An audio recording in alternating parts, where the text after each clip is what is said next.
Aşağıdakilerden hangisi, 112'nin aranması sırasında dikkat edilmesi gereken hususlardan biri değildir?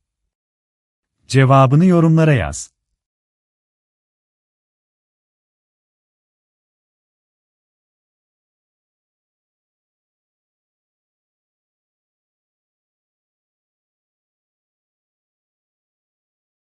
Doğru cevap A şıkkı, kesin yer ve adres bilgilerini vermekten kaçınılması. 112 acil çağrı merkezini ararken, olayın yeri ve adres bilgilerini net bir şekilde vermek hayati önem taşır.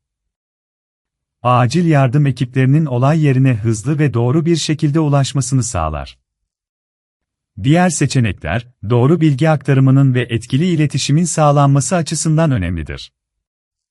İlk yardım uygulaması yapıldıysa bunun belirtilmesi, kimin ve hangi numaradan aradığının bildirilmesi ve sorulara net cevap verilmesi, acil durum yönetimini kolaylaştırır.